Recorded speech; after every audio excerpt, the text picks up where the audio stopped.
राष्ट्रध्वज नहीं कहेंगे बल्कि हिंदू राष्ट्रध्वज हिंदू राष्ट्रध्वज तो कहेंगे। यहाँ पे घंटाघर में आपने लहराया, तो इसके पीछे क्या मकसद है? देखिए मैं महाराष्ट्र भी गई, मैं हर क्षेत्र में जा रही हूँ। एक ये नहीं कि मैं सिर्फ श्रीनगर में आई हूँ, स्पेशल श्रीनगर मेरा टारगेट है।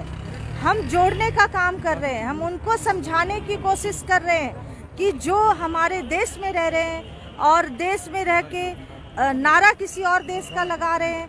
आज आप देखिए अफगानिस्तान में अपनों को ही नहीं छोड़ा तो हमें कैसे छोड़ेंगे। तो इसीलिए हमें एक होने की इस टाइम में ज़रूरत है। और मैं ये संदेश देना चाहती हूँ कि आप इस देश में रहते हैं, आप हमारे अजीज हैं और यहाँ रहने का अधिकार हमारा संविधान बना है इसके लिए।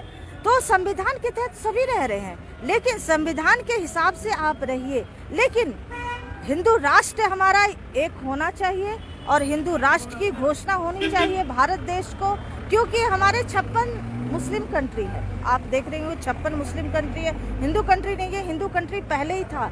ये सनातन धर्म भूमि रही है। गंधर्व आज अफगानिस्तान को जान रहे हैं, इतिहास उठा के देखिए, वो गंधर्व था। सिंध भी हमारा, हिंद भी हमारा। संविधान में तो सभी धर्मों को माना जाता है, सभी हिंदू धर्म राष्ट्र कैसे हो गया? देखिए हिंदू राष्ट्र तो आदिकाल से था। ये हिंदू राष्ट्र सनातन भूमि थी, ये सनातन भूमि थी। हिंदू राष्ट्र को ये हम नई बात नहीं कर रहे।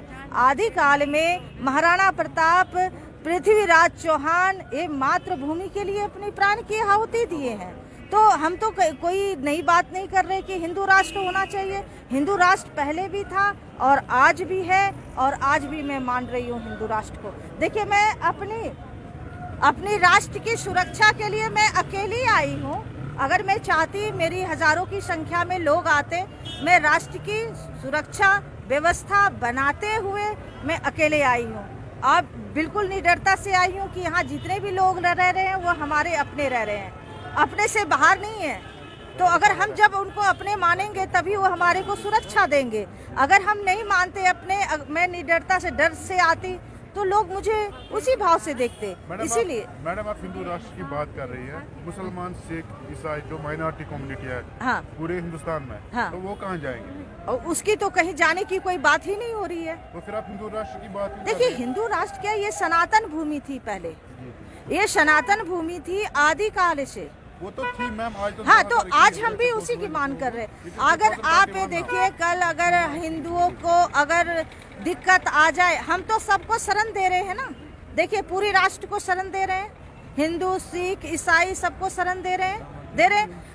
अगर हमें जैसे अगर अफगानिस्तान वाला हाल हो जाएगा तो हमें कौन शरण देगा, ये बताइए? अमेरिका देगी, ब्रिटेन देगी।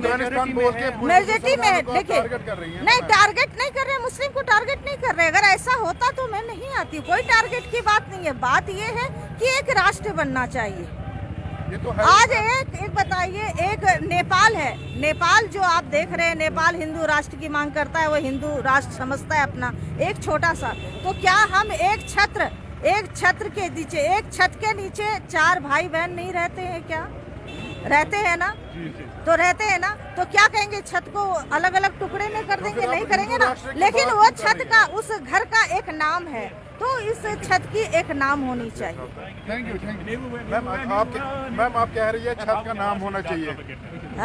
मैडम आप कह रही है छत का नाम होना चाहिए, बट हम तो सब एक साथ छत में रह रहे हैं। छत में रह रहे हैं, लेकिन एक घर का नाम होता है ना। जैसे इस चौक का नाम लाल चौक रखा है, लाल चौक पे सभी दुकान लगा रहे हैं, तो उसी तरह तो आगे जो है। Thank you.